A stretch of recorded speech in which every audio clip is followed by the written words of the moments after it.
Good evening, dear guests, ladies and gentlemen. My name is László Kontler. I am the Pro-Rector of Central European University for Budapest, and let me take the opportunity to cordially welcome all of you on this festive occasion.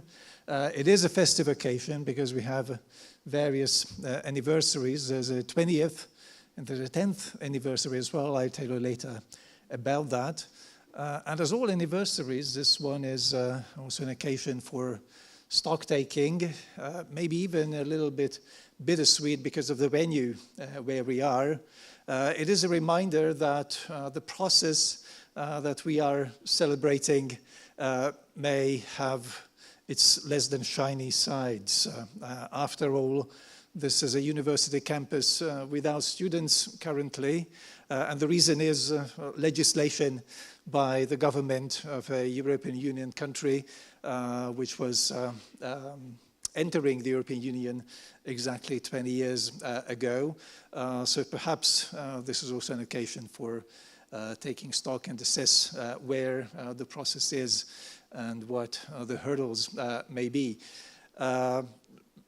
Talking about Central European University and the fact that degree teaching takes place in Vienna already for 5 years, I'd like to emphasize that we still take every opportunity in Budapest to continue to pursue all the activities that are still within what the law permits us to do.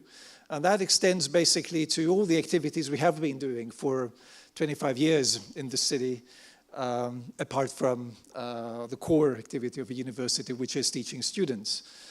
We have excellent research facilities and outstanding research pursued in several research centers. First and foremost, the Democracy Institute, which is our host tonight. We're also running an Institute for Advanced Study and the wonderful Open Society Archive, which is a fantastic facility for doing research on every aspect of modern, contemporary history, Cold War, and so on and so forth. Apart from that, we are engaging in a wide range of non-degree educational programs, including for vulnerable and disadvantaged groups. We are running, for instance, what we call the Invisible University for Ukraine, which is a kind of rescue operation to help maintain the lifeline to Ukrainian students and academics with the international academic world. We are also cultivating partnerships with civil partners in the Hungarian cultural and civil sector, hosting actually some of them with providing office space, and so on and so forth.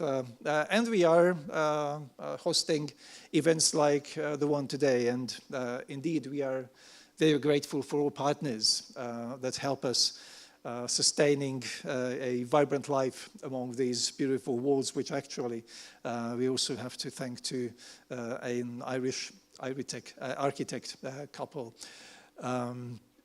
We opened these buildings just a couple of months before the infamous Lex CEU. But let's move on to the event tonight. We couldn't have a more appropriate speaker for the occasion than Pat Cox, who will be introduced to you after his welcome by His Excellency Ragnar Almqvist, Ambassador of the Republic of Ireland to Hungary. Ragnar, please.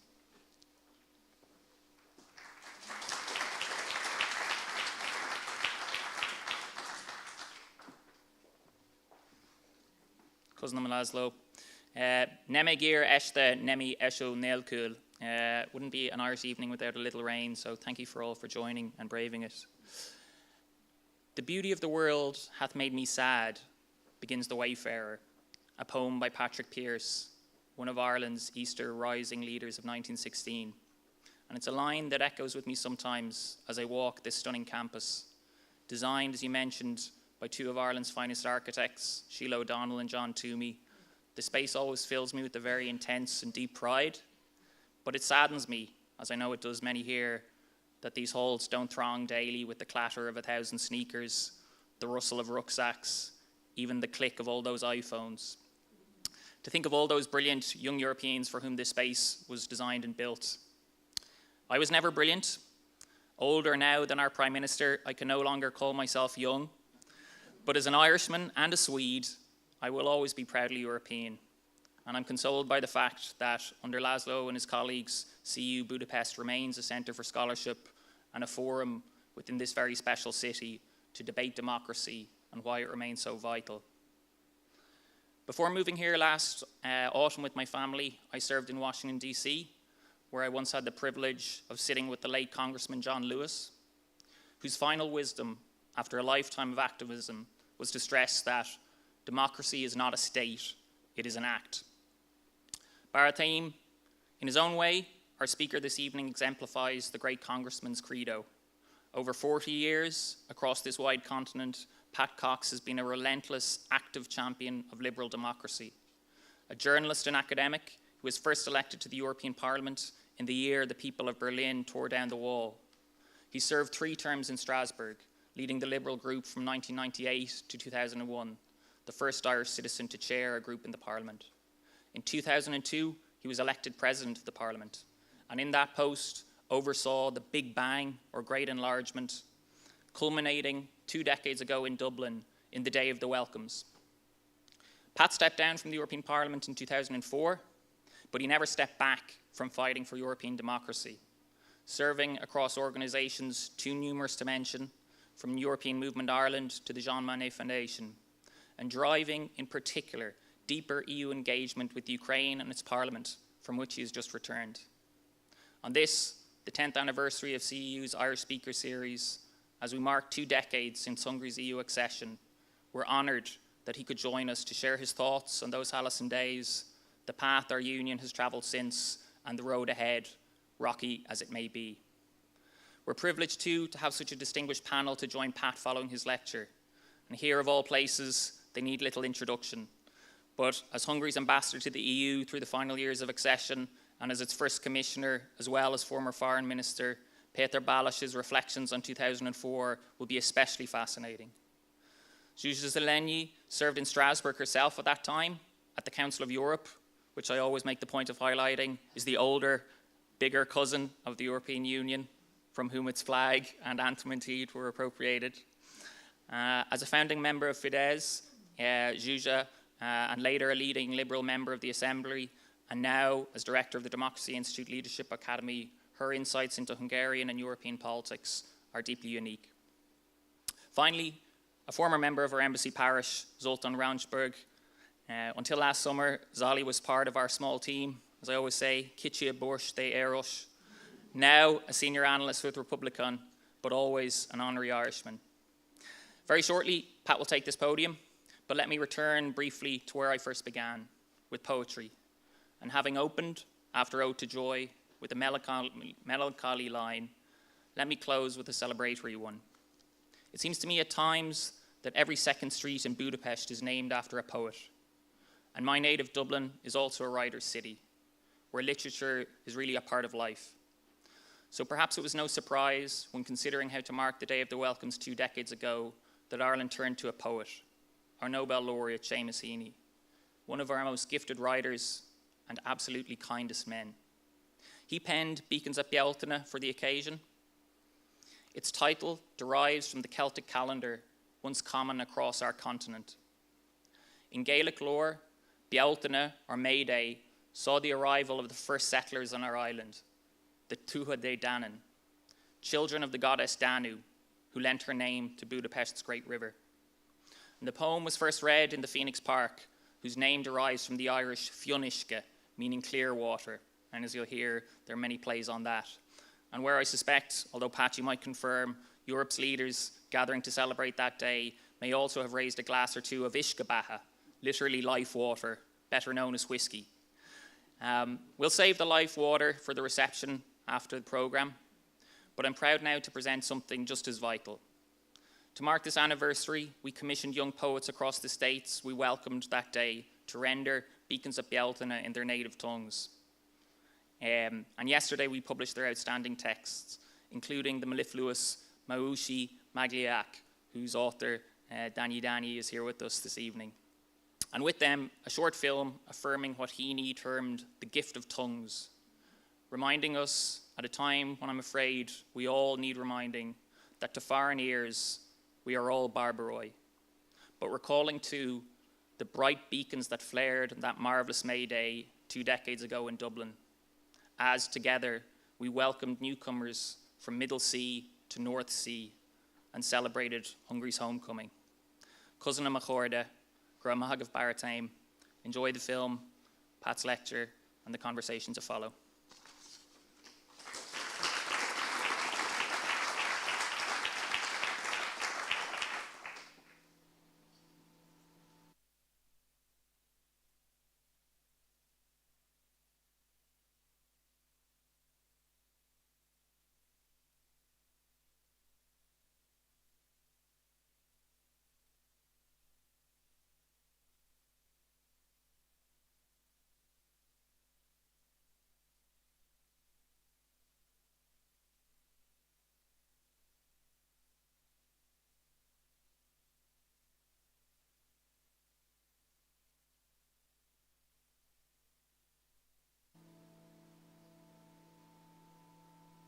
Beacons at Bjorton, Phoenix Park, May Day 2004. Iske, water, and Fionn, the water's clear. Alam ik zeg Paris, die O'Reilly po Fionero, Winnie po. Fenice Hedgech. A phoenix flames, on Fionn Ishkahir. Dulci să vărcăm barbaroi viri. Now let the heirs of all humans speak the language, whose vocabulary was unclear.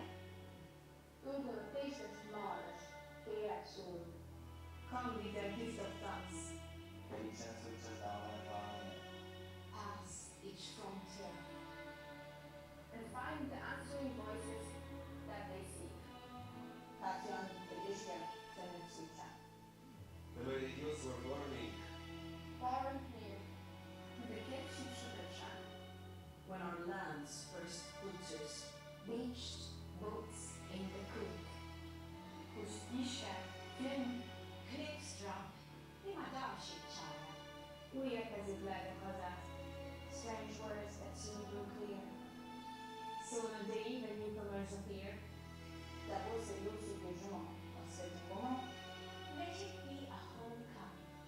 Mokomarika, and let us speak the unstrange word. As behoves us here. Κουνήστε τα χείλη, κουνήστε το μυαλό. Move lips, move minds. Yo, yauna mosing membliasmar. Make new meanings flare. Like ancient beacons signaling. Peak to peak. Mil Bahar Nofsani. From Middle Sea To North Sea. Do Sivernega Moriu. Shining clear. Yiddu Chari. As phoenix flames upon Fionn Iske, here.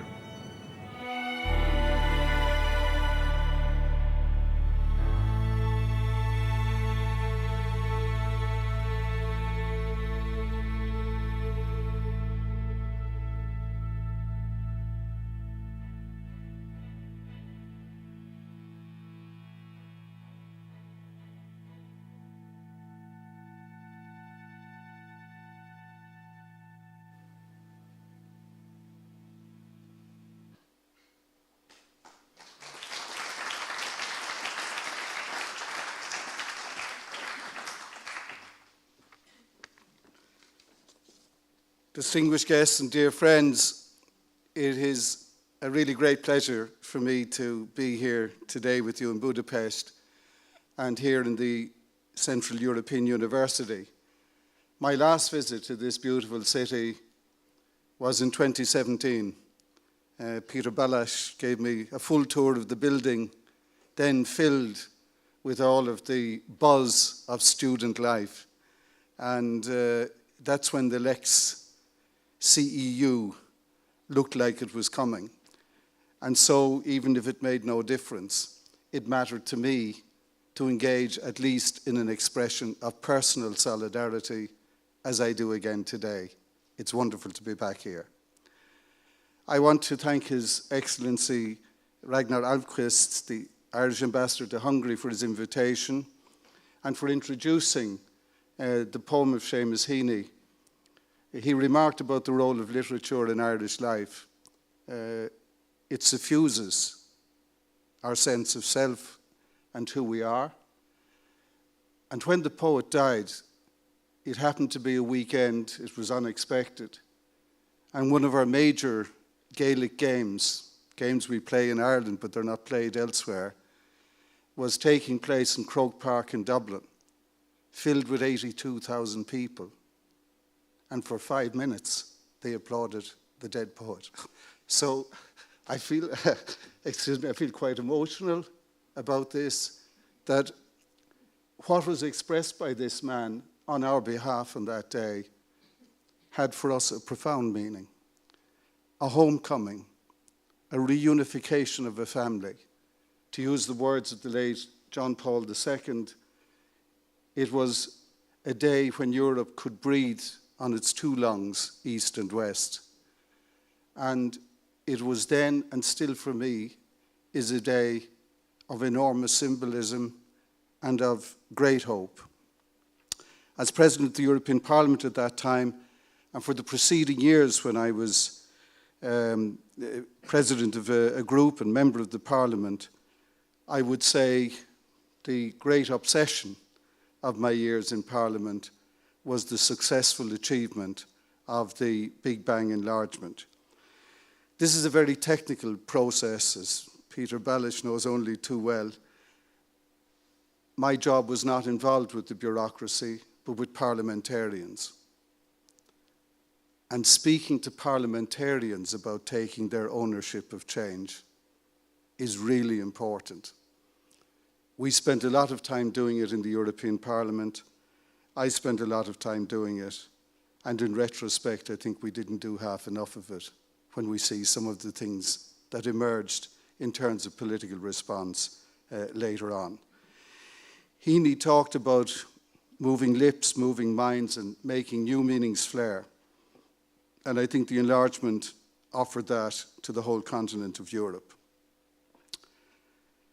So I suppose the first thing I want to say is that I rejoice in the fact of that enlargement.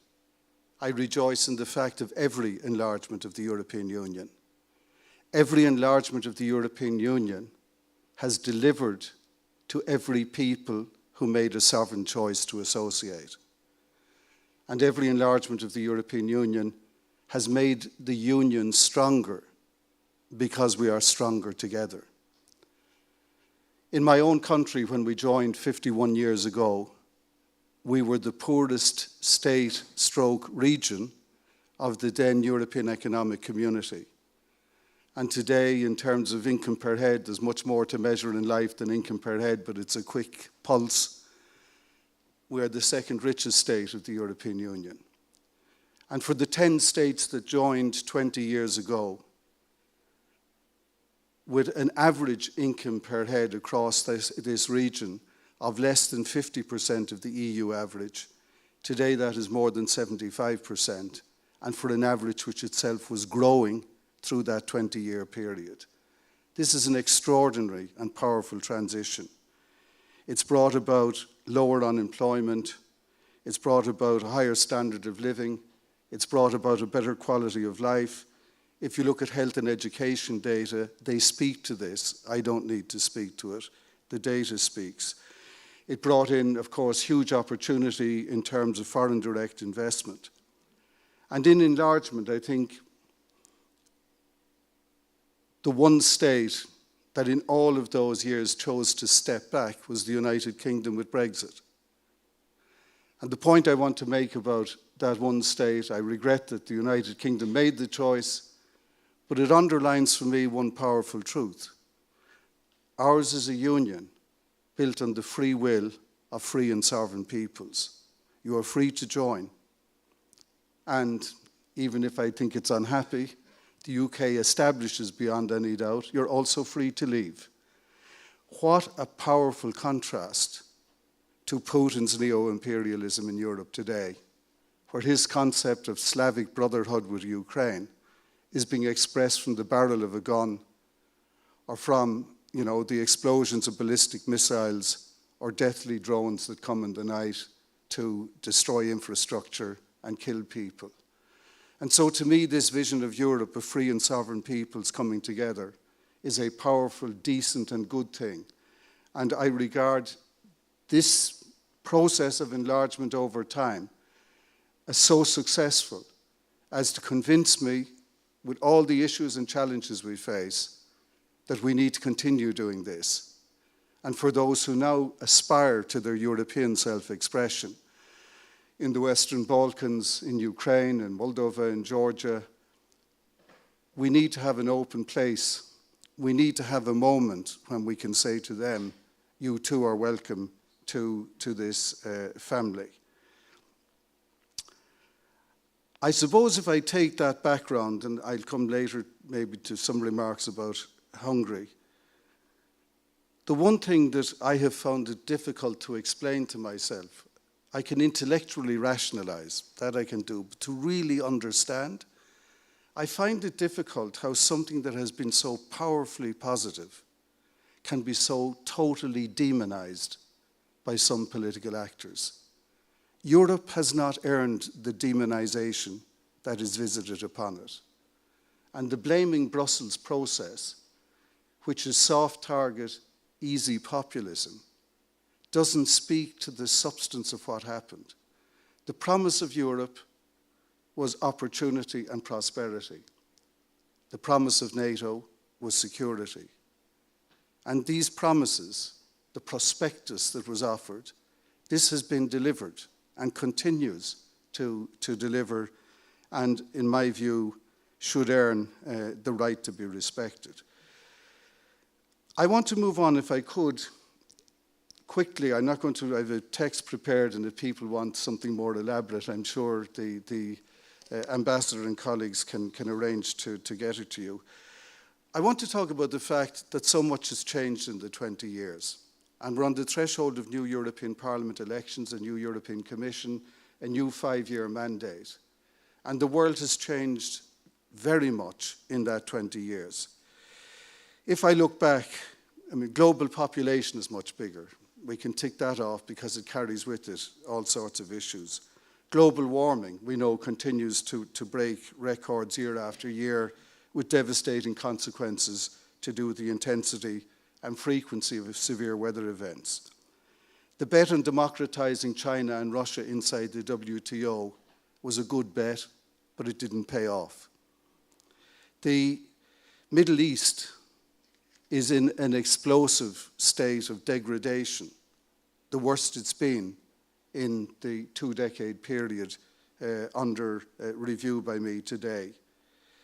The countries of southeastern Europe knocked on the door for enlargement already 20 years ago, and the European Parliament had a very deep engagement with them at that time, but they're still in the waiting room. Vladimir Putin and Xi Jinping, at the height of their autocratic power, are challenging what I would call the ideas and the norms of the global West and the institutions of the global West. And of course, through Putin, neo-imperial war for territory has returned to our continent. And not only that, liberal democracy itself, 2 decades, 2.5 decades ago, was on the rise.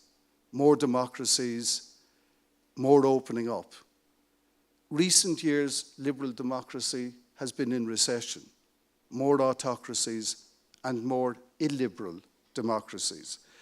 A second theme, which I happily acknowledge the source of, being the Munich Security Conference Security Report of 2020, is the theme that I would call, using their word, Westlessness. So the restlessness that we're feeling about some of our democratic systems and economic systems, and the Westlessness part is the question: is the West itself becoming less West in terms of the ideas that it was built on? What we can see is anti-elite, illiberal, anti-system political candidates, really, and philosophies abound throughout the Western world. I think you have a particularly acute form of the virus in Hungary, but you are not unique in having contracted that virus. So the question of liberal democracy, separation of powers, free media, open markets, the nature of international cooperation, there's a good deal of this is less Western.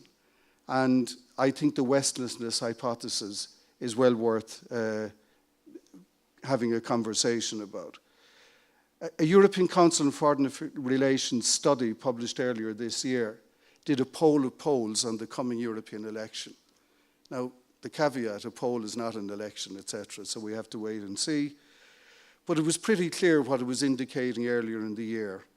It suggested that anti-elite and populist parties on the right are likely to top the poll in 8 member states of the EU: Austria, Belgium, Czechia, Hungary, Italy, Netherlands, Poland, and Slovakia, and to be second placed in a further 9 states: Bulgaria, Estonia, Finland, Germany, Latvia, Portugal, Romania, Spain, and Sweden.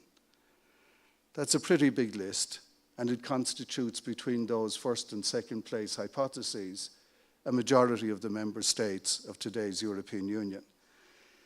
In a compelling set of essays, which I would recommend, you can find them on the internet, written by the American analyst Robert Kagan in the Washington Post, he argued that in the United States, Donald Trump is running against the system, and if he wins, he will face the fewest constraints ever on a US president, that the rights of his perceived enemies will be conditional and not guaranteed. And Kagan's message, so I'm picking his word, I'm not author myself of this, is that the United States is drifting towards dictatorship. In short, the world order that we've known is threatened both from without, so contested multilateralism by China, by Russia, generally by what's called the Global South, and contested within our systems by the rise of populist and right-wing politics. On the external side, this is happening at a time when I think we're witnessing, maybe we're standing on the edge of a new nuclear arms race, but in a period where the safeguards are diminished and many of the treaties that held some kind of a boundary are no longer in place. We've seen the risk of pandemics. This is just part of global interdependency. We see the consequences of global warming. Again, it's not just a regional issue, but a truly global one. We don't know what will be the new boundaries in technology, AI, quantum computing, and so on, or in space. We know we live in a world of deep interdependence, but even as we do, we share a world of deep vulnerability. So these are two sides of the same coin, interdependence and vulnerability. I mentioned China and the WTO. China joined in 2001. It lifted hundreds of millions of people out of poverty, a fantastic result in China and, I believe, globally. It reduced the price, became the manufacturer to the world, and reduced the prices and inflation right across its trading partners over a long period of time. Back then, in 2000, just before China joined, Bill Clinton gave his last State of the Union address in Washington, D.C. And in essence, to do with China, he argued that China's admission to the WTO would enrich Americans and help to convert China to freedom. Less than 2 decades later, Donald Trump, in his inaugural presidential address, blamed trade with China for creating what he called American carnage. And in the meanwhile, Xi Jinping had tightened the grip of the Chinese Communist Party behind the Great Firewall of China. So that bet certainly didn't work in terms of presumptions of a shift towards democracy and so on. And so the ground has shifted from the embrace that was there 2 decades ago now to geopolitical great power rivalry and tension, especially between the United States and China. The fate of Taiwan could be its ultimate testing ground, but who knows? Hopefully that can be, the worst of that can be contained. But what is clear is that the stresses and strains in terms of international cooperation, we're now at a point where I think we're in a multilateral world for sure, but it's a multilateral world with contested multilateralism. So the multipolar world isn't according to a received set of rules and wisdom. It's transforming into a multi-order world, which counts among its key influencers the leaders of the BRICS. And as we know, the BRICS have changed. You now have Brazil, Russia, India, China, South Africa, Egypt, Ethiopia, Iran, and the United Arab Emirates, and perhaps more to join in the future. They're challenging the global West. They're challenging the post-war settlement of the global West. They're challenging its values and its institutions. I think it's important for the European Union in looking to the global South, and these phrases are loose, but they convey a meaning nonetheless, that we should not look at them all as anti-West. They are non-West, but they're not necessarily anti-West. And so we need to distinguish in a more sophisticated way how we make our offer to promote our own interests in a multipolar world which doesn't have everyone accepting the same set of rules.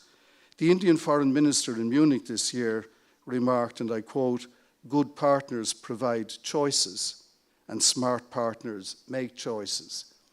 This shift to transactionalism rather than an a la carte Western set menu, I think is here to stay. And so I think the next several years in the European Union is going to have to factor this new complexity into its reasoning. We have, of course, all the issue on de-risking. I'm not going to go into it, but strategic autonomy and de-risking are two buzzwords that have emerged in European discourse. We learned all of this, of course, because of COVID, because of our shocking single origin supply chain constraints of bringing protective equipment and so on from China. And we've learned it with the gross overdependence that we brought on ourselves on Russian hydrocarbons. And so this whole shift towards a combination of openness to the world and more self-sufficiency will need to work its way through. I don't know exactly where the pendulum swings this way and that and when it settles, but this too is a difference for the coming years to the past years. And this sense of strategic autonomy and de-risking matters. And I think Europe is going to find itself caught in the middle between a United States, Democrat and Republican, that picks China as its main strategic rival on all fronts, and Europe that has China as its largest trading partner. The Americans have been putting a lot of pressure to line up on their side. And the first victim was Angela Merkel's last act in Europe as German EU presidency in 2020. The German presidency negotiated a new comprehensive agreement on investment between the EU and China. Joe Biden criticized human rights abuses in Xinjiang. The European Parliament passed a supportive resolution to do with that. The Chinese blackballed key MEPs and made them persona non grata, and the European Parliament said, the deal is off, we're not going to ratify anything. And it has remained frozen since. I think this is like the tip of an iceberg of pressures that will emerge on Europe in this great power tension that, again, will be different in the future. Joe Biden has had a softer rhetoric, a softer tone than Trump, but in fact a tougher policy stance. Joe Biden stopped the semiconductors, wanting to choke off the development of Chinese AI and super quantum computing. He has been much tougher on all of these trade-related issues in a more comprehensive way, a way that China itself is pushing back strongly against. We have the Huawei 5G telecoms being excluded in many EU states and in the USA, and we now have this issue around TikTok, wherever all of that settles. So all of this is happening in a way that Europe can't escape. So we have relations with both parts, and we're in the middle, and we're going to have to find our space to be ourselves in that space in our own interest, not to be instrumentalized by any one side, but understanding nonetheless the vulnerability that's there. Because if I take the US security guarantee, I'll set aside what will Donald Trump do or not do if he was elected. That is not cost-free for Europe. A security guarantee is something that is of powerful necessity, particularly for our Central Eastern European states. I'm thinking of the Baltic states and Poland in particular. And in that context, if we have a security guarantee, it will carry with it implications on the margins of manoeuvre that people can make. My own sense is that in the United States, we are facing the most consequential presidential election of my adult life. And I think in the European Parliament, we are facing a significant and consequential election, and I want to turn to that before I finish. In terms of the European Parliament, political scientists, and you still have all of your active research, often classify the European elections as what they call second-order elections. But wherever you put them in the hierarchy of political science, this time round, I think they will be quite consequential. I've talked already about the study that was done by the European Council on Foreign Relations and the projection that there will be a shift to the right in these elections. I think what's going to happen, looking at the numbers, is that the two main political groups, the European People's Party and the Socialists and Democrats, will come back with a reduced number. I think the EPP may sustain their number, plus or minus 1 or 2 seats.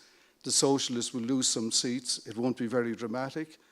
But this will be the 3rd consecutive European election where those two large groups come back with a smaller number. When I was a member several decades ago, those two groups constituted a majority, and a big majority in the Parliament. Since 2019, they have not been a majority. Two other groups that are part of what I call the broad pro-European coalition, the Renew group, which is the former Liberal group, and the Greens, are both set to lose a considerable number of seats. And I think in the end, if I look at the numbers, my sense of them, looking at the most recent polls, is that that centre, EPP, the Socialists, Renew and the Greens, will be diminished, but would still have a majority. So the question is the coalition building capacity after the election. It is clear that the EPP, if they're the biggest party, as they will be, will have the right to nominate the next Commission President, who, as we know, is Ursula von der Leyen, the current Commission President. And her first job after the elections will be to present herself in Strasbourg, to talk about an outline programme, and to seek to mobilise a majority support of MEPs in the House. And here we come to some very interesting political dynamics. The two big groups on the right are the Identity and Democracy group, ID, and the ECR, the European Conservatives and Reformists. Together, they are likely, if they were one, a big if, but just to put a number on it, to be, if not the biggest group, the second biggest group in the Parliament. So they will have quite a scale. I suspect that the ideological differences within populism and some of the personalities within these different groups would suggest they are unlikely to merge into a coherent whole.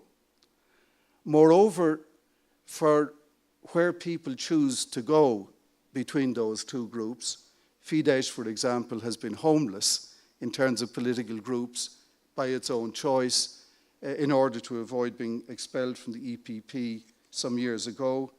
And the talk is that Fidesz may join the European Conservative and Reformist group. That group will have as its biggest single component Fratelli d'Italia of Giorgia Meloni, who is set to have a really good election in Italy. And it's very clear from bilateral engagement that Viktor Orban and Meloni have developed a line of contact, as it were, that might anticipate this change. But if you go inside the group, you have the Peace Party, Law and Justice from Poland. Peace has been totally for Ukraine, totally against Russia's invasion, and is very strongly Atlanticist in NATO. And Fidesz has been, in my view, frankly, anti-Ukraine, is clearly Russian-friendly rather than Russophobic, like the Poles in Law and Justice. And to do with what it did with Sweden, frankly, is willing to play the role of spoiler in Western alliances. It gets there in the end, but the end is a bit agonizing in terms of the journey one has to go through. So how do you create coherence when you have these kind of fundamental divisions is a question. But it is very interesting to see that at the EPP Congress, Mrs. von der Leyen rode back on some of the Green Deal issues which she had driven, especially in relation to agriculture, and stiffened the EPP commitment to handling migration and having third country external assessment of candidates and various reception or detention centres, depending on which words you would pick, outside the borders of the European Union. So clearly there is a signalling mechanism saying we could do some business to the right of the EPP. This, of course, may carry consequences to do with some people to the left of the EPP who say, well, hold on a minute, if that's where you're going, we're not going there. So I have no particular prediction. We have to follow the numbers. We have to look at the chemistry of consent and dissent. But I do project that the post-electoral dynamics in the European Parliament will be very challenging, and that building a coherent majority will be tougher for the next 5 years from the point of departure than it was, even close as it was, the previous 5 years. And so we have now two parallels. The outside world to do with stresses and strains on the West and the idea of the West, and that coming from within our own politics as well, and this inside European world where these elements will need to be faced up to. One of the conclusions in the Council of Foreign Relations study, with which I personally agree, was that what they described as the pivotal MEP, through which MEP does the majority swing. For many years, including the years when I was the leader of the Liberal group, we were the pivotal group around which, like an anchor, everything would swing. It's not that we were the biggest group, but we were on issues of economy, security and defence, closer often to the EPP, but on issues of human rights and environmental policy, for example, closer to the socialists. And so things pivoted through that group in different ways.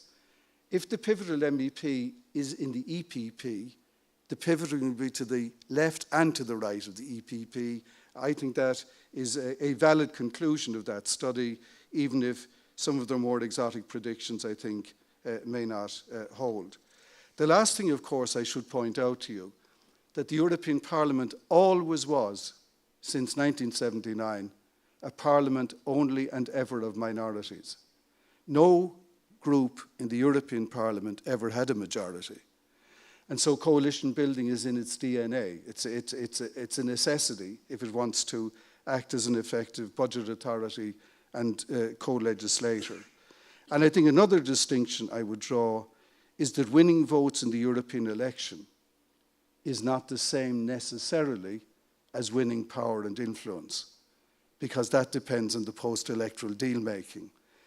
My own hope, and I would say even my expectation, is when it comes down to the moment of definition, that the pro-European forces, who will still be a majority, if diminished, are likely to rally themselves to a pro-European programme in order to optimise their influence and to seek to minimise the influence, but growing capacity for influence, of the populist right. Anyway, time will tell. I want to finish briefly, if I could, to make some remarks about Hungary. As I mentioned at the beginning, I think Hungary, if I set aside the backsliding, which I'm not going to do, but on the fundamental values issues, Hungary has been a story of enormous success to do with the socio-economic part of Hungary's contract with Europe. And that is simply undeniable from the data. It's not about politics. The numbers speak. In fact, the success has been so great, the numbers shout success. But I think the battle of wills about shaping the future is nowhere more pronounced in the EU than it is here in Hungary and here in Budapest. This is a polity with setting self-asserted patriotic nationalism against so-called global elites, echoing Brexit on taking back control, but still wanting the comfort of staying inside the EU, upholding a right to transgress fundamental mutual rules, but insisting on respecting mutual solidarity, willing to frustrate EU engagement with Ukraine at every opportunity, but cozying up in Beijing for a photo opportunity with Vladimir Putin, being the last holdout on Swedish entry to NATO, boasting of being an illiberal democracy and clearly at ease in the company of autocrats from Moscow to Beijing, and I dare say even delighting in being a darling of the MAGA right, Tucker Carlson, CPAC, and a flatterer at the Mar-a-Lago court of King Donald Trump. In his polemic on Hungary's National Day on the 15th of March of this year, your Prime Minister revealed yet again his anti-European Union credo, and I want to quote it. He says, "They," so it's not we, "they want to force us into a war. They want to dump migrants on us, and they want to re-educate our children. If we want to preserve Hungary's freedom and sovereignty, we have no choice but to occupy Brussels."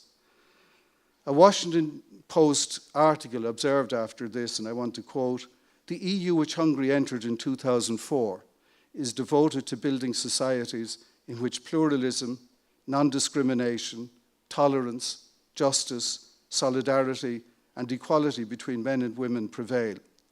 NATO, which Hungary joined in 1999, seeks to create a lasting peace in Europe based on members' common values of individual liberty, democracy, human rights, and the rule of law." And the Washington Post concluded that quote by saying, "Mr. Orbán has sabotaged both." Lord Acton was a 19th century English liberal historian and moralist. Speaking here in Budapest, I'm reminded of his most famous quote, "Power tends to corrupt, and absolute power corrupts absolutely." I cite this particularly in the context of the child abuse pardon scandal and what it exposed about hypocrisy at the highest level of government. I think the Fidesz ambition of winning 2/3 of Hungary's 21 MEP seats could be, you know better than me, it could be an early victim of a backlash against perceived elite impunity and double standards. 3 weeks after the European Parliament election, Hungary will assume the 6-month rotating presidency of the European Council. A prospect, again, to quote Seamus Heaney, that most likely will seek, quote, "to make new meanings flare," although I'm not sure in terms that the deceased pro-European poet would have anticipated or welcomed. Striding the European and transatlantic stage, wearing the two hats, European and Hungarian, for 6 critical months of constitutive political and institutional rebuilding in the EU and the US, one supposes that the paprika presidency may prove to be both hot and spicy. What we value and what our values are, in my view, are now at stake on both sides of the Atlantic. And that is in the most far-reaching elections in decades. As observed earlier regarding China and Russia and others, they have their view of the West, but we cannot choose for others. We must choose for ourselves. I just want to say in closing, I know where I stand. I express the hope here today that after Europe's elections, that the European Union's broad centre will hold, and will deliver a programme and perspective for the coming years based on respecting Article 2 of the Treaty on European Union. One, I remind you, that Hungary and others agreed to and signed up to in their accession treaties signed in April of 2003 in Athens 21 years ago. That article, the Union is founded on the values of respect for human dignity, freedom, democracy, equality, the rule of law, respect for human rights, including the rights of persons belonging to minorities. These values are common to member states in a society in which pluralism, non-discrimination, tolerance, justice, solidarity, and equality between men and women prevail. Those are the values I have believed in all my life. Those are the values I will vote for, and those are the values I would commend. As our common future in the West politically is drifting uneasily between contested continuity or drastic discontinuity, these values, in my opinion, are the rock upon which our union stands. At a time of profound and unrelenting stress, I believe that Ukraine and Ukrainians need the reassurance of our total solidarity and of our openness in due course to embrace their entry to our union. And as we acknowledge, and as I've done it today, the success of past enlargements, let us remember the states now waiting their European hour of self-expression. 20 years ago, the Union succeeded in delivering the largest, most complex enlargement in its history, and it succeeded. The next mandate of the Parliament and Commission will need to assist candidate states' transitions towards membership, and simultaneously to prepare the Union's institutional and financial capacity to absorb them. If this is well done, the enlargements could follow in the following mandate. The reason I say the following mandate is not to push something to the future, it's to be realistic. They have homework to do, we have homework to do, and we've a few years to do it if we want to move in the subsequent period to success.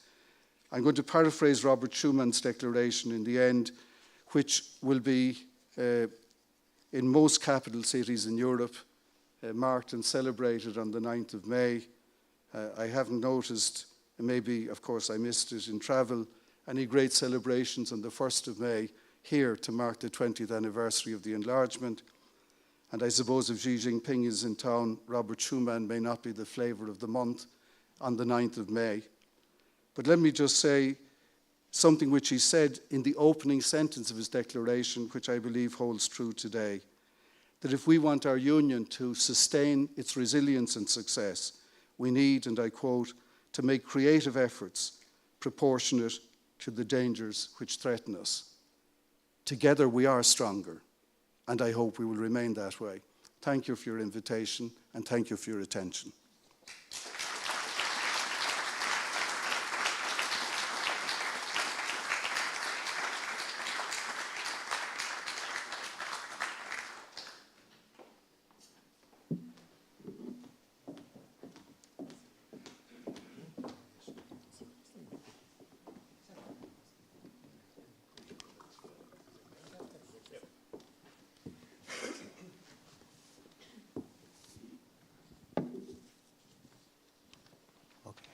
Does this? Yes, this works. Good evening, ladies and gentlemen. Thank you very much for joining us today. Actually, this evening already, I can say, in this great occasion.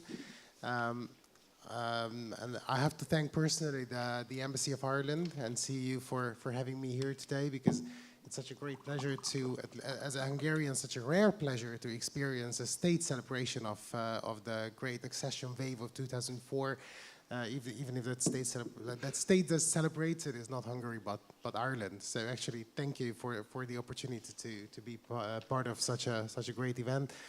And actually, I wanted to start our panel by introducing our panelists, but the ambassador did it so very nicely in the beginning that probably the only thing I would like to add to this at the very beginning is that Péter Balázs and Zsuzsanna Szelényi are practically the faces of Europe in Hungary. Probably I can say this without any exaggeration because of your so many links to the European Union and to the idea of Europe.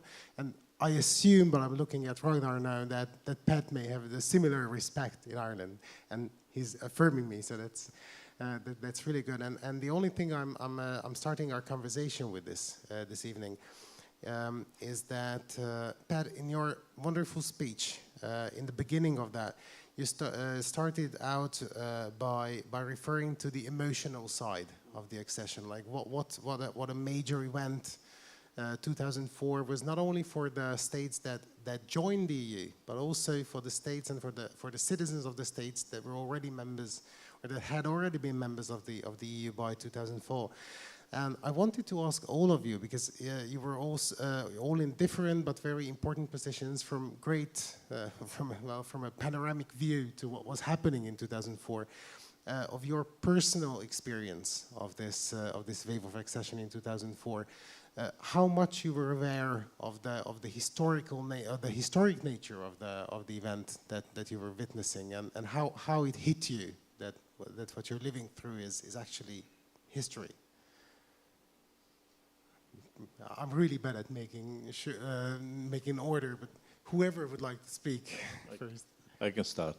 Thank you very much. It's a great honor to be in one panel with Pat Cox and Julia Sedania.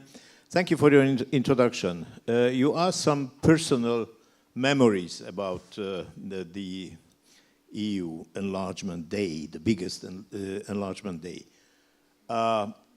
I was part of the negotiating team in the very last period, in the last 2 years. There was a government change in Hungary in 2002, and then I was called back to the Ministry of Foreign Affairs as a State Secretary for European Affairs. And our chief negotiator was the ambassador in Brussels, Endre Juhász, an outstanding lawyer. And my task was to negotiate with the member states, visiting the capitals, and to explain the whole thing in Hungary. It was a very interesting job, not without difficulties, because the EU wanted, for instance, to make homogeneous advantages for foreign investors, for instance, in the car assembling industry.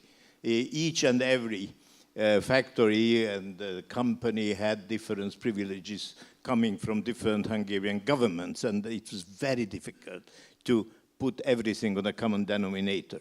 And I could tell a lot of stories, but then, as usual, the most delicate issues remained for the last phase of negotiations. So more we advanced, more we were concentrating on the most difficult issues. And then comes the personal memory, a fantastic change. When we have finished on the 13th of December 2002 in Copenhagen, under the very fruitful pressure of the Danish presidency. Anders Fogh Rasmussen was fantastic, and without him we perhaps wouldn't have finished on that day. And then quite of a sudden you turn to be a future member, and the battle is finished. Personally, I entered the European Union by 3 entries. 3 entries, the Convention, Coreper, and Commission.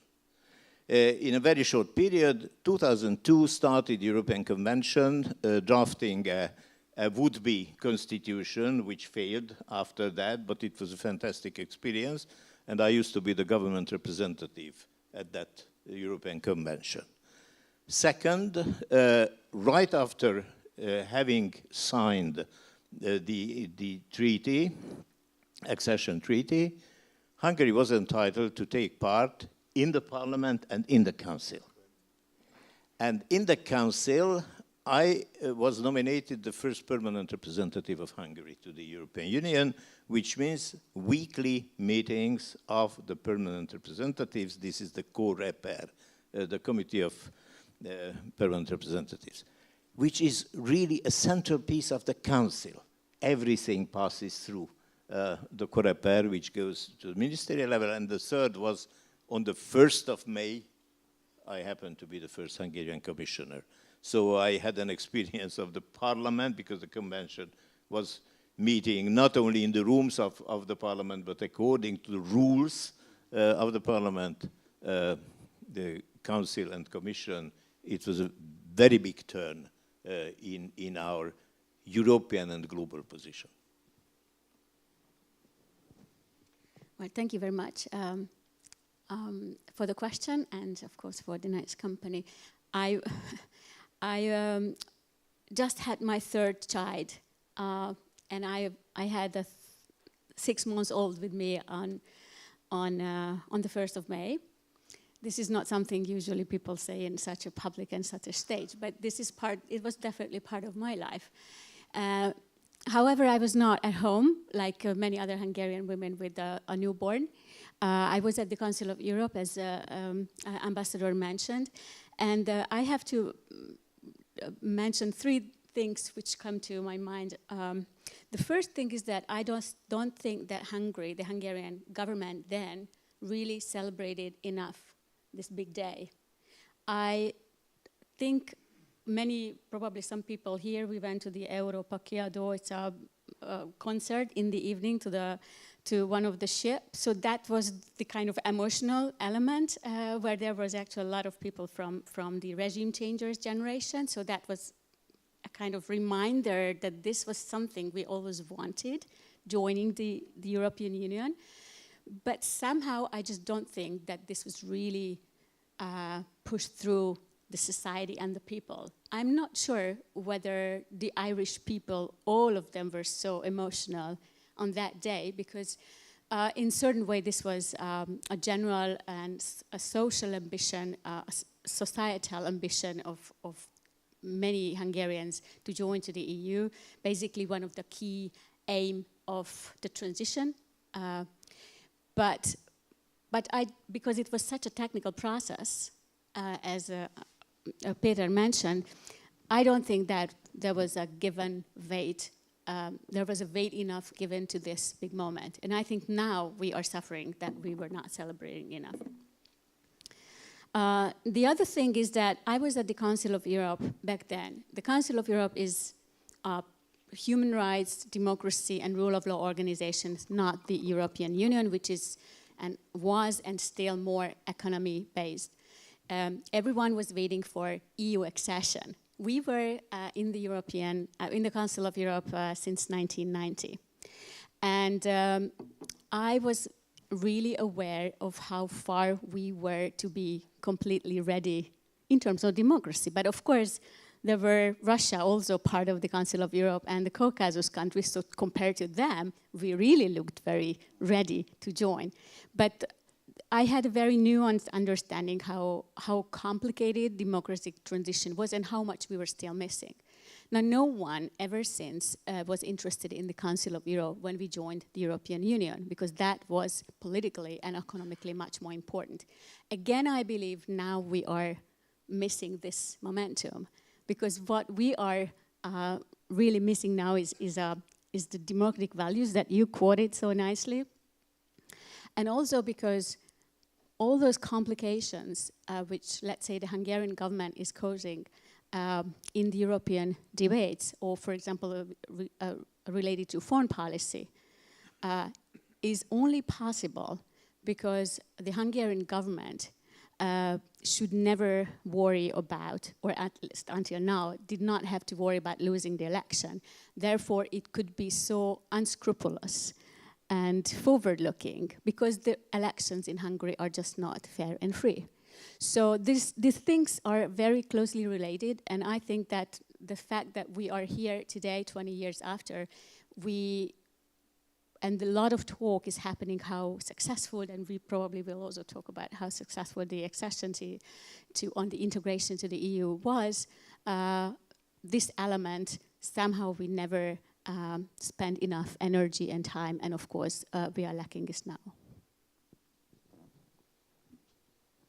So if I project backwards a little bit, I was interested in this throughout my period. I was elected in 1989, and that was such a fantastic, an annus mirabilis that, of course, we were all caught up with, all the dynamics that followed.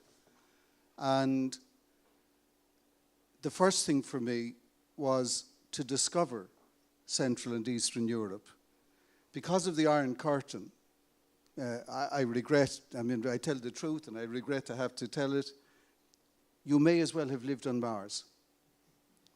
So far as I knew who you are. I knew of the revolution in '56 and I had threads of information and bits from reading history, but this was for most of Western Europe the same thing. This was terra incognita. People did not know. And so the thing I started to do already was to try regularly to come and meet people right across this part of Europe. And there are people here today, Istvan down there, whom I met more than 3 decades ago, precisely because of that curiosity. I had the privilege to lead the Liberal group from 1998, and I felt I had a mission to the group, of course, to the wider Europe, but my job was in that group, to travel east every week. I had to travel from an island to the continent to do my work, but I would go east every week before I would go back home. And I was trying to find who were the people and the political parties who might contest someday, whenever it comes, a European election, and who might be people who would join my group. And I'm happy to say that that foundational work turned the Liberal/Renew group for a long period of time into the third group of the Parliament. And I think that foundational work mattered. So I'm not clapping myself in the back so much as saying people to people build bridges. No people to people bridges, you miss something big. As President of the Parliament, I would say the enlargement process, which was now looming, was my great obsession. Peter is right to pick the Copenhagen summit of December of 2002. There were many issues, but the big issue in Copenhagen was the budget. And in the end, who's paying and who's benefiting and so on is always complicated politics. And a very skillful Danish presidency saw that through. So what did I do in the Parliament? I felt there was no rule in the rule book that said we could not pre-engage with members of Parliament of candidate states. So I went to Poland in my first week as president in January of 2002, and I announced with the Marshal of the Sejm that it was my intention, when the Accession Treaty was signed, to invite every candidate state, not yet a full member, to send the numbers of deputies in their accession treaty pro rata to the size of their political parties within their national parliament, to come as observers to the European Parliament at our expense, on our committees and in our plenary. No right to vote, they're not yet in, but otherwise treated on the basis of dignity and respect. And in fact, my very first experiment with that, which caused some arguments in the Parliament about budgets and so on, but having announced it, they couldn't take it back, so it was wonderful to look for forgiveness and not permission. We had in November, before Copenhagen, all the observers in the European Parliament and Anders Fogh Rasmussen, and never before did the Parliament have a pre-summit meeting with the summit presidency in the presence of so many. I myself felt I needed to go east as president and to be a communicator of this Europe with the public, with civil society organisations, and especially with parliamentarians, and especially with the European Affairs committees. Peter will know that this is a very bureaucratic exercise happening between officials in the Commission, who do a great and thorough job, and officials in ministries. And the parliaments have to rubber stamp this, the acquis communautaire. It's like a huge salami, and you've got to eat it and digest it, or you don't get to be a member. And even if you're a vegetarian politician, you have to eat the salami. So it's actually very difficult. And I did a lot of communicating around those issues and listened to the issues that they had. You have to respect people by listening, even if, there are limited margins of maneuver. I had to travel to work in Strasbourg or Brussels, flying from Ireland every week, 1 or 2 flights, depending on where I was starting from in Ireland.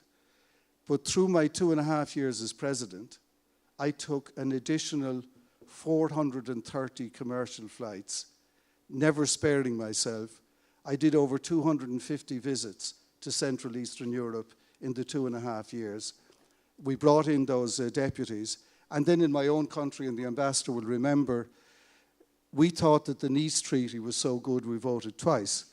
And in our case, just to stand back, Europe always has a deepening and enlarging debate. So this deepening debate, how do we vote, etc., who pays, we're going to have that about the next enlargement. And for the previous Big Bang enlargement, we had the Amsterdam Treaty, which went a bit of the way, and then the Nice Treaty, which went another bit of the way, and then the Constitutional Treaty, Lisbon Treaty, which closed off that cycle. Ireland voted no to Nice the first time. I won't bore you with all the details, but governments own the question, yes or no to Nice, but publics, plural, give their own answer. The farmers were pissed off at Europe over some cuts in their payments. Taxi men in Ireland were fed up with the government because they liberalised the taxi system. So all sorts of coalitions who have nothing to do with Europe were saying vote no, as let the government pay a price. The problem with the price was it would have kept all of you out, all 10, because the precondition was that Nice was a prerequisite. So as President of the Parliament, I took the unusual step in 2003 of stepping back for 6 weeks and handing my office to the first Vice President, leaving the Parliament, taking no staff with me so there would be no allegation of interference and poor ethics on behalf of the Parliament, hired a bus, filled it every day, and stayed on the road for 6 solid weeks, campaigning for yes. The Nice Treaty, you can like it or lump it, so I don't go to it. To me, the Nice Treaty was the key to the door for the enlargement. And I could not have it on my conscience as an Irishman who believed in the enlargement not to do my best. So all those things were there for me. And yes, I feel a great emotion about it, not just because, I'm just a bit player. There's thousands of players in that thing. But the point I make, when you're passionate about something, it does touch your emotion. And it's a great sadness to me that Bronislaw Geremek put it very well, also a great friend, and he joined with Union Wolności, he joined the Liberal group when he was elected. He said, we have made our Europe, quoting the Conti Cavour in Italy, Italia è fatta, dobbiamo fare gli italiani. We've made our Europe, but we haven't yet found our Europeans, and we're still looking for them. So when you go to vote, you are a European in that vote, and unhappily, our European elections rarely are about Europe. They're about national things. Please avert your gaze, look at the stars. The stars say lift up your gaze, and when you're voting, think European, please. Well, thank you very much for your personal experience of the time, not necessarily of 2004, but also how we got there for that many countries to be able to join the EU. Probably my experience was a bit from a different perspective, because actually I was 19 in 2004, and actually the first election when I voted was the first EP election that we had here in Hungary. And I don't want to overstate this, but probably it somehow adds to my European identity that the first occasion of me being able to express my democratic opinion was a European election. And actually, this brings me to my next question to you, because I was wondering where I would be and where we all would be if it weren't for the EU. I was wondering how you see if that major wave of accession of 2004 hadn't happened. Where would Hungary be? Where would the rest of the countries of the biggest accession wave would be today? I'm mostly asking our Hungarian panelists from an accession country point of view, but also I'm asking you from representing a state that had already been a member of the EU. Where do you see the EU would be if this wave of accession hadn't happened in 2004? Okay, let me start. I think when we were in this accession process, we were very impatient, and we urged the negotiations. When we look back and we consider that Hungary submitted its application for EU membership in 1994 and became a member 10 years after, it was a very quick process. If we compare it with Turkey and many other applicants. And that was a fantastic constellation which helped us. We had backwind because a very large national consensus supported the idea to be a member of both NATO and the EU. So there was a support in Hungary. The EU was open, fully open for receiving new members, and there was no alternative or a third power opposing the enlargement, compared it with actual situations. Then we had, I believe, that after 10 years, not to speak about 20 years after, we will be something like Austria or other happy countries of the European Union, and this is not the case today. So my idea is that we have been teaching, myself in this house as well, some concepts of political science like the very strong transformative power of the EU. It didn't work for Hungary because some partial interests, some group interests proved to be stronger than the transformative power of the EU or the national interest. So we should reconsider some things on that basis, and also the big material temptations. There was a first one, it is not with the EU, this was the privatization after the systemic change. But after that came the EU funds. EU funds, access to the EU funds through tricky ways. And this is big money and big attraction.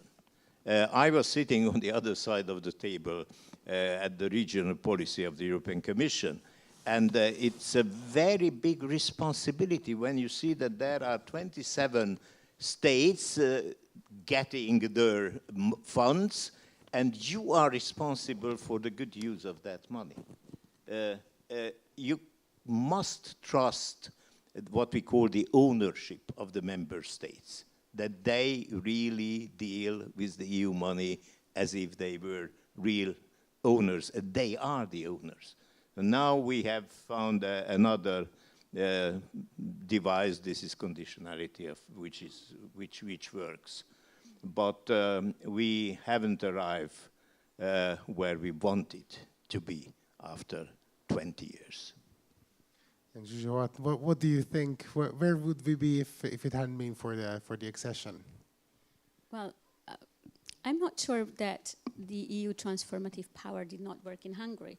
Actually, we did significantly developed, and your original question, where would we be without the EU? Of course, we have no idea, but we would be comparable to the status, economic status, security position of something like Serbia today.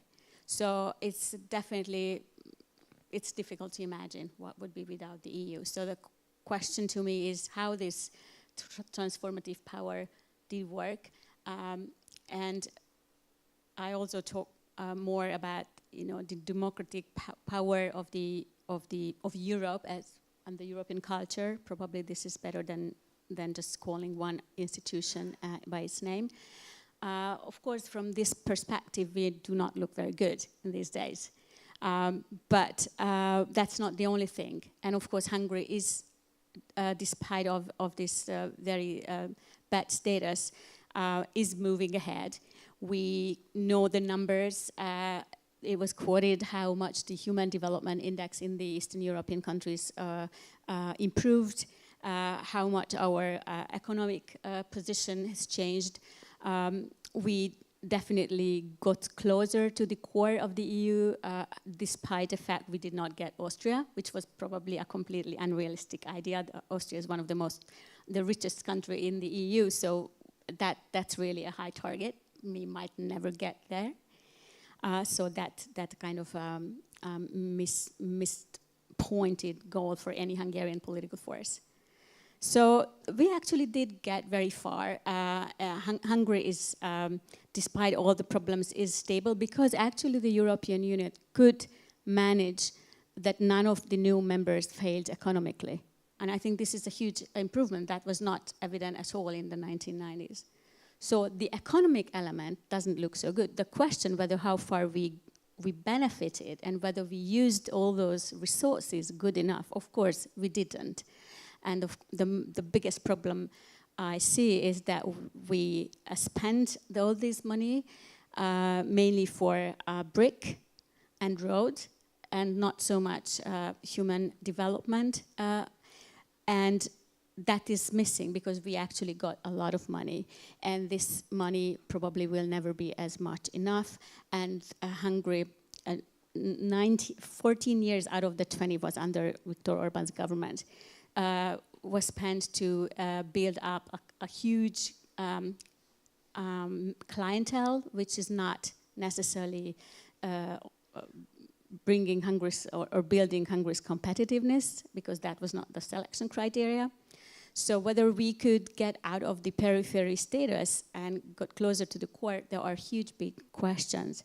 So, but I wouldn't say we didn't learn, and I also do not think that all democracy, despite of how it looks today, is actually in such a bad status, but that's definitely another discussion, what are democratic reserves, because of course the Hungarian society not necessarily looks as it looks when we go to the voting booth, but or what the government is projecting out of us.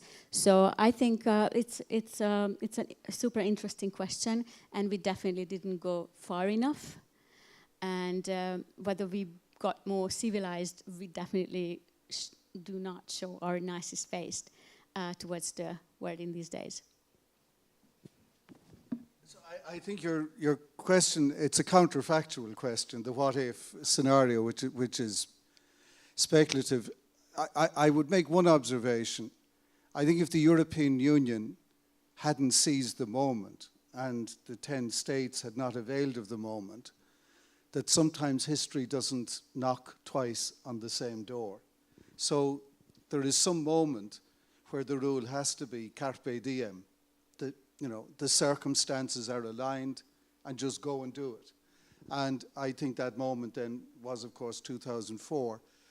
To take a counterpart, at the Thessaloniki Greek summit in 2003, Yorgo Papandreou, who was the Greek foreign minister, and who then, of course, is a close neighbor of Serbia and Western Balkans, wanted to promote the idea of the Western Balkans enlargement to be accelerated in the light of the Big Bang enlargement that was due in 2004, the signing earlier that year of the accession treaties with the 10. And I undertook as President of the Parliament to engage more with that region. I addressed every parliament in the region.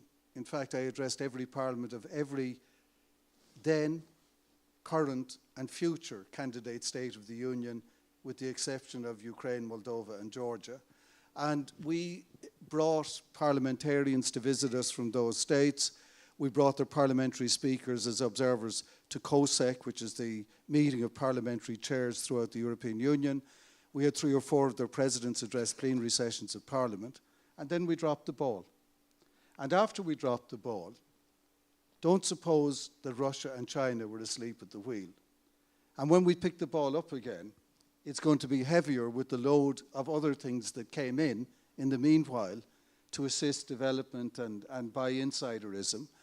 And there will be some kind of a cost to all of this in terms of, I don't know how to put it, undoing some of the things that have become embedded, if that can be done. So the lesson is, if you don't seize the moment, you risk to be outside much longer. This is 20 years later, and those states are still knocking on the door. And many of the original complications are still there, and some of them, because of Russia and China, are even more complicated. So it didn't get easier. And what we can observe is that the EU began to suffer from what I would call enlargement fatigue. They had done treaty after treaty to get ready for enlargement. We've done enough of that. They'd increased the size of the budget to pay for cohesion funds and regional funds. We've done enough of that. And so when Jean-Claude Juncker started his presidency, one of the declarations he made, there will be no enlargement while I am president. And he said it because he knew he was speaking to a receptive Council and a receptive European Parliament. Now it's back on the agenda, but fatigue can set in. Other external events can intrude. So you can't hang about. You can't do it overnight. It's too complicated. But you can't keep pushing it back either. If you want to achieve it, you need a pathway, you need to drive it, and you need to develop the political consensus. And it's not going to be easy.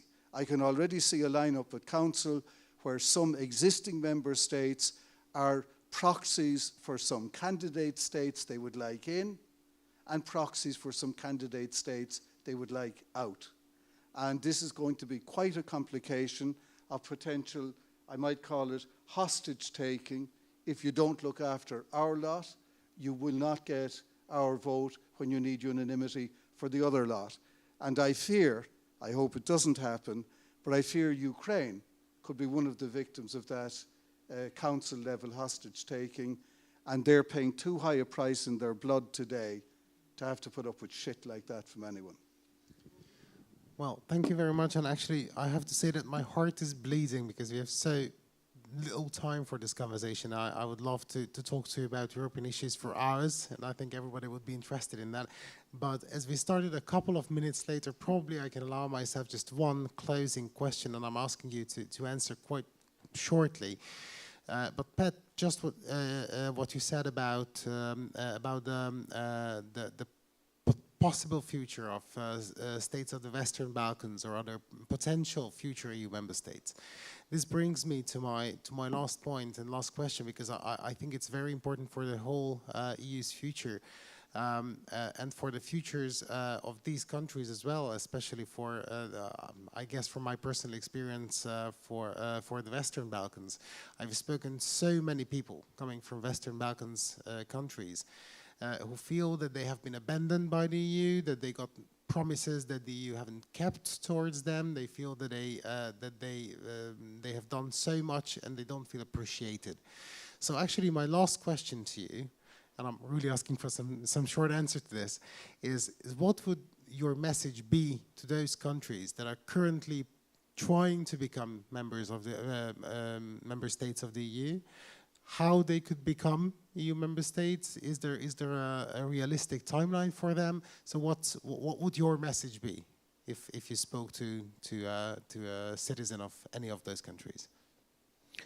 Well, I think the EU is again open for enlargement. It has been confirmed and reconfirmed. Of course, implementation is in the hands of the new leaders, new parliament, the new commission, and so on. My message would be that be confident, because you have a European perspective. Don't be impatient, because it takes some time, maybe 10 years or a bit more. And please comply with all the conditions, not only when you are a fiancé, when you are negotiating, but afterwards as well. So I think probably something what we learned from our accession, and also we are still learning regarding Hungary's relationship to the EU and our expectation from the EU, is that politics is still defined by national politicians and national elites in each country. The European Union is not solving our problems. It is an accelerator. If we use it well, then it can add a lot, and it can have real transformative power, but it's not there to solve all our problems. So it's really the future of the Western Balkans within the EU is in the hand of these countries' political and not political leadership. I always believe that it's broader than just politicians. Politicians are not good enough on their own to solve the problem, so it's a responsibility of a broader elite of each country to actually provide the circumstances that the European Union wants them, or earlier us, to be a member. So a more realistic approach is definitely something that they have to follow. I very much like Peter's suggestion that you should behave yourself during the engagement, but even after the marriage. And I think we have lessons to learn about superficial institutional reform from 20 years ago. And we have got to approach this as EU with eyes wide open. There are some behaviours, I won't name the individuals or the states, but you can all figure it out for yourselves, who look decidedly more like your Prime Minister than the kind of Prime Ministers you might be hoping to see as future members of the European Union. They will have to earn their passage. You know, you have to do all the reforms and so on. It's not just, as the Americans say, a gimme. You just open the door and walk in. It's not that kind of system. But to the people that you say I would share some of their frustration. We dropped that ball 20 years ago. We dropped the ball. We got fatigued and we stopped working on it. But they add complications. Kosovo remains probably as sensitive today as it was when I was in the European Parliament. That can't be resolved in Brussels. I mean, Brussels can help, but someone on the ground has to do the heavy lifting. Bosnia-Herzegovina, with the different stresses and strains post-Dayton, still has the stresses and strains. Europe is not a magic wand. I'll finish with a quote, with at least a thought, not the exact quote. Václav Havel addressed the European Parliament in 1990. I was a young MEP, I was in my first year. He talked about enlargement, and as, of course, a man of literature, I thought he captured it well. Talking about EU accession, he said there is no heaven on earth. So people look sometimes in utopian terms, and when utopia doesn't arrive, they react against what was in fact a false utopia. And Adam Michnik had a great phrase to do with Solidarność in Poland pre-accession. He was saying he didn't want a utopian Europe because utopianism, he said, brings you, he said, to a Holocaust or to a gulag. That what you need is your feet on the ground and pragmatism, and that excessive utopianism, as we've seen in history, can go to places that you wouldn't expect. Well, thank you very much, and probably I can say that we couldn't have wished for a better closing sentence than one about pragmatism and how the functionality of the EU is. And thank you very much for all of you for being with us tonight, this evening, and thank you very much for all of you for being here with us. And I think it is also a part of my job to invite you all to a reception upstairs. So probably there is going to be some more time for some of us to continue the discussion that we have started here, because under such a short period of time we could only really start a conversation. But I believe it's really important for us to have these conversations. So thank you again for being with us, and please enjoy the rest of the evening.